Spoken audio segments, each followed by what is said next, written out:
Hi everybody. Alright, I just did some musings, some mathematical exploring. So I was just curious about the annual rates in poker. What can be achieved, right? What are the realistic expectations of a poker player once you decide to commit to poker?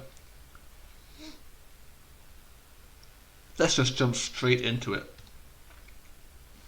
Okay, first example. Me, an online cash player, right? This is the first example because it's the one that obviously I have the most experience with. I am a Zoom cash player.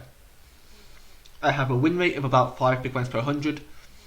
That win rate will vary wildly depending on if I'm experimenting with new strategies. Sometimes it will fall like to 2 to 3 big blinds per 100. I've seen it dip down to -1 BB per 100 sometimes, and I've seen it wildly go up to like 12 BB per 100. These numbers are off from, you know, around 200,000 hands, I think in total. Maybe 300,000 hands. I'm not quite sure. Um, so not a huge sample, but I think 5 big blinds per 100 is a reasonable figure to use when talking about win rates for an online cash player. Also, what can't be ignored is the 1 big blind per 100 backing rake in a cashback, so a total of 6 big blinds per 100. I personally am able to play 1,000 hands per hour through 4-tabling Zoom. This kind of volume is also attainable through mass multi-tabling of regular tables. So let's say you play like 12 tables, that'll get you around about the same hands per hour, I think. If you wanted to deviate for your own personal experience, if you play more than me or you play less than me, you'd obviously change the calculations accordingly. So if I have 60 big blinds per 100 and I play 1,000 hands per hour, that gets you an hourly rate of 60 big blinds per hour, right? So let's make a set of assumptions for a model. I don't currently do this, but let's say I did do this. Let's say I played 8 hours a day, 5 days a week, 4 weeks a month, 12 months a year, right? 5 days a week, I would probably play Saturday and Sunday because those are pretty soft. So you'd maybe use Monday and Tuesday as the weekend for your 2 days off. Me personally, I might just play 7 days a week anyway. Might play 10 hours a day. You can always tweak the numbers in your own calculations. And I've just put as a little note that leftover days, because 4 weeks in a month, right? There's a few days left over every time. They can be accumulated into like a 2-week vacation once a year or something. Or if you want to, you could like do 4 days a week and take 3 days off and use that. Or you can do 7 days a week and do 3 weeks a month, and use a 1 week vacation every month. The great thing about poker when you're trying to consider a hobby, changing the hobby into a career, is that poker is very flexible. This model that I've picked, which is 8 hours a day, 5 days a week, 4 weeks a month, 12 months a year, can be highly adaptable. So if you ever did it for yourself, you'd have to do your own calculations. Obviously, it could vary so much that I'm not going to go through a calculation for each potential situation that you might be in. But I'll just stick to this one model. It's a very general model and gives you a nice ballpark figure of how much you can make if you just played Zoom, right, or just played online cash. So 8 hours a day gets you 480 big blinds a day, which is 2,400 big blinds a week, 9,600 big blinds a month, and a total of 115,200 big blinds a year.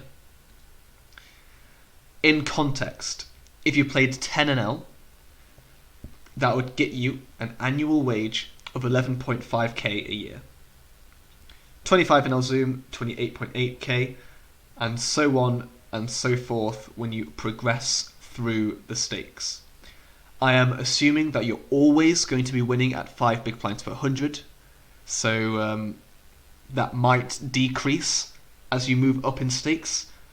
Similarly, you might get better as you move up in stakes. It kind of depends, right? Me personally, when I moved up from 2NL to 5NL, my big blind per 100 increased because the skill difference wasn't that large, but I became a better player.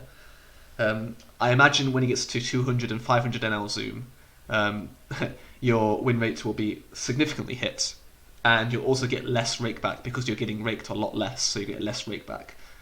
So your win rate is more pure in that sense. But you know, as a nice ballpark figure, if you wanted to make an annual, like if I wanted to take an poker seriously, the 25 NL Zoom would be a good low salary to start with, and once you've built up, once you've played for a few months, you've accumulated quite a few dollars, you can then self-promote yourself to 50 NL Zoom, right? You give yourself a raise once your bankroll allows it. You could what? You're promoted. You're promoted to 50 NL Zoom, where you make more money and you yeah, it's like that. Again, as I said, poker is really cool because you can be your own boss, right? You decide when you move up, you decide when you move down, you decide whether you want to work more hours, less hours in a week, or a month, in a year. Completely up to you.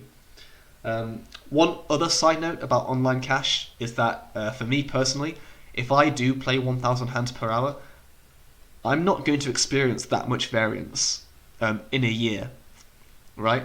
Because that means I'll play that looks like over 1,000,000 hands, correct me if I'm wrong, in a year, but that 1,000,000 hands will allow me to realize what my true win rate is a lot quicker. So there's actually not a lot of variance between within my annual wage, which is pretty cool to think about as a person who likes stability in his life. Okay, I thought we'd go through a second example. Let's go from online cash to online tournament players. Now, a huge disclaimer.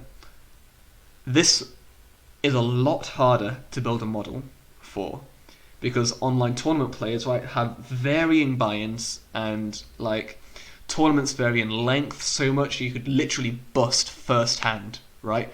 You can also have 10-hour tournaments. And also tournaments as a whole that are extremely high variance. Like cash is pretty high variance, but tournaments are insane. So just bear that in mind when you develop a model for yourself. Let's just assume that you 8 table or whatever with a 20% ROI. Because I'm less used to tournaments, I'm not sure how unrealistic or realistic this number really is. I know that 5 big blinds per 100 for cash is quite high for high stakes online cash, but for micro stakes, low stakes, 5 big blinds per 100 is quite reasonable. I'm not sure what it is for tournaments. I'm just going to pick 20% because it seems like it's reasonable to me. Obviously, if you wanted to use your own calculations, you just adjust it as you go, right? So if you had a 40% ROI, you just double everything. Let's say we play around 20 tournaments a day, right? This is kind of going off the same model that you're playing, like regularly every day for 5 days a week, etc., etc., etc. So we're gonna make 4 buy-ins a day, right? If we play 20 tournaments a day with a 20% ROI, we'll make 4 buy-ins every day on average.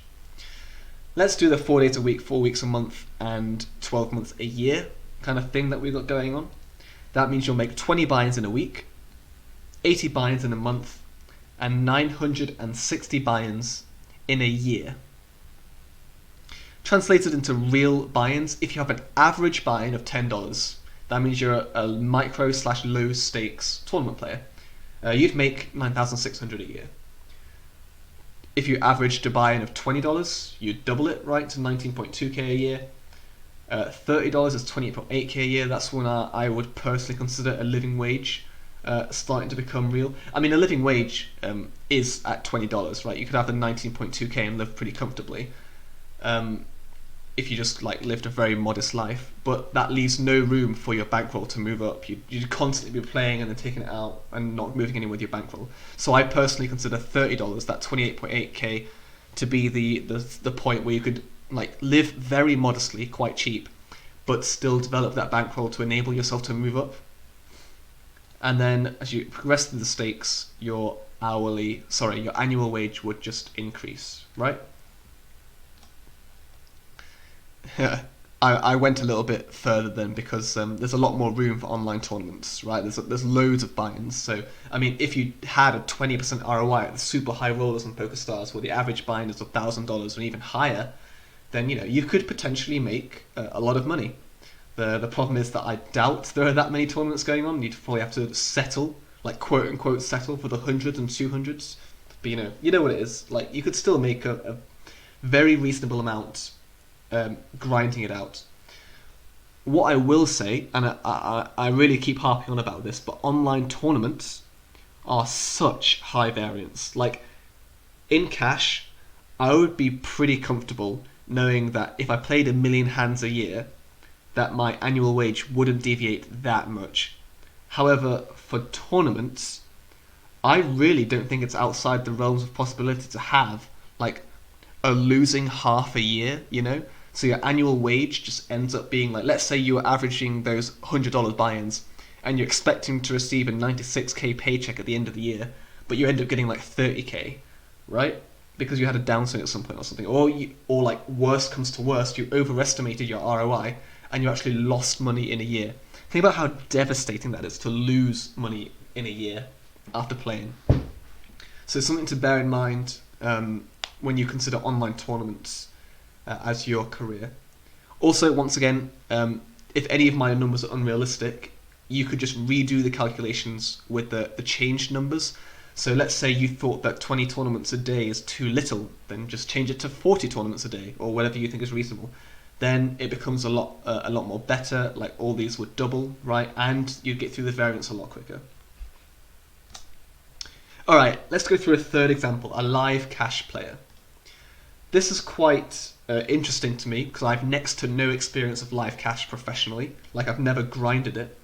But apparently, I have no idea, but apparently a win rate of 10 big blinds per hour is reasonable and attainable if you're a good reg and you're crushing the whales at your local casino.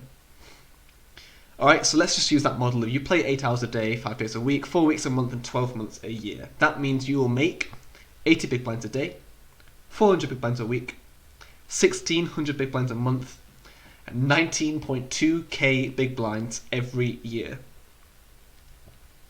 The lowest level that I've heard of at a casino that regularly runs is 1-1, which means you'd make about 19.2k every year.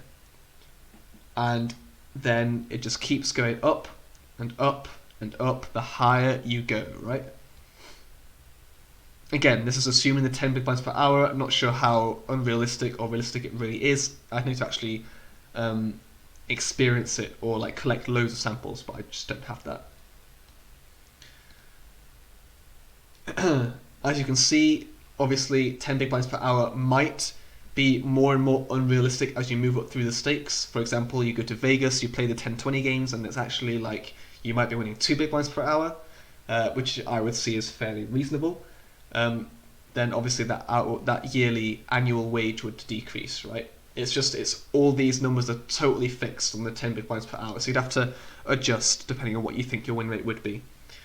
One thing I will say about live cash is that you're not going to play 1 million hands a year, right, compared to online cash. You're going to play so few hands. I think I remember, was it Andrew Neeme and Brad Owen released videos about how many hands they played a year, and I remember specifically Brad Owens played around 45,000 hands in a year of playing. 45,000 hands in a year, when you compare it to 1 million hands online, like 45,000 hands allows for an absolutely wild change in your annual wage. For reference, I've played 75,000 hands of Zoom in the last couple of months, playing 2 hours a day, like as a pure hobby. So when you're playing live, the hands you get per hour are just so much less than online. And you can only one table, obviously. So, yeah, like, you're playing so few hands, the variance will be jacked. Speaking of variance being jacked, let's go to our final example. Live tournament players. The most insane amount of variance, because not only are the hands per hour so low, you're only really going to play one tournament a day, aren't you? So let's just go for the same model. You play 5 days a week, 4 weeks a month, 12 months a year. Because they're soft and it's live, let's just assume, like, I'm just going to pick that you've got a 50% ROI. Some people might even argue that they have a 100% ROI in live tournaments. But honestly, like, personally, I think that, you know, if you get aces versus kings, it's still 82% to win. You've still got 18% chance to lose, right? So it doesn't matter how fishy they are, you're still going to be capped at some point. I have no idea what that amount is. I mean, it's fairly... I mean, I could believe someone having a 100% ROI if they could show me over a large sample. But the problem is that you can never get a large sample playing live tournaments. You would only play, like, what, 300 tournaments a year-ish, around that? I've not done the full maths for that. But, like, it's pretty... Like, you're never going to reach the long run playing live tournaments. So, let's say you play one tournament a day with a 50% ROI. You make half a buy-in a day. Right? 2.5 buy-ins a week, 10 buy-ins a month, 120 buy-ins every year. Let's say you go to your local casino every day and you grind out those low buy-ins. You know, Mondays, Tuesdays, Wednesdays, they'll buy in for 20, 30, 40, and then on the Saturday they'll have a 100 and you'll be hyped, but your average buy-in for the week is like that $50. You'll make $6,000 a year. And then if you, like, promote yourself and you keep going up and up, and your average buy-in goes up and up, your annual wage would increase at these rates. The $200 average buy-in live is where you start to, like, kind of live comfortably, but again, the really, really high variance can crush you.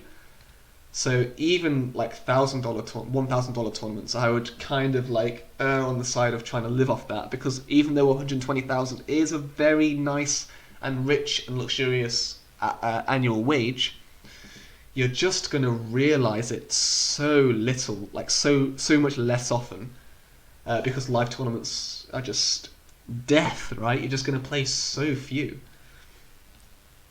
And then I've hit up to that 10k because, you know, the main event is pretty hype. I mean, if you played the main event every day, you could make 1.2 million.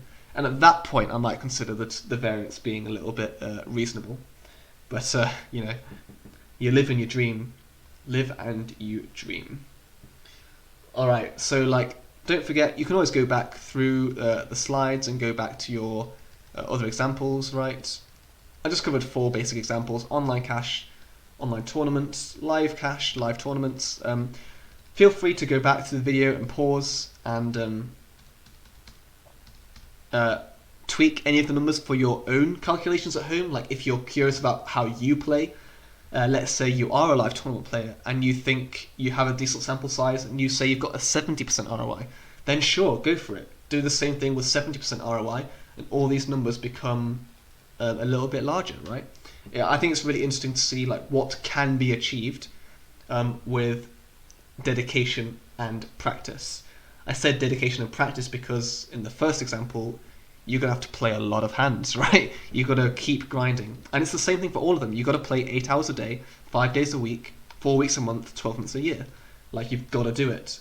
In your own model, if you play 7 days a week, that's even more of a grind. You've got to be so consistent in trying to keep all that stuff up.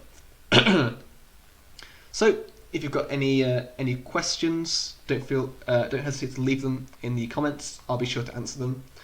And as always, have a fun time. No, that's pretty lame. Peace. Have fun, guys.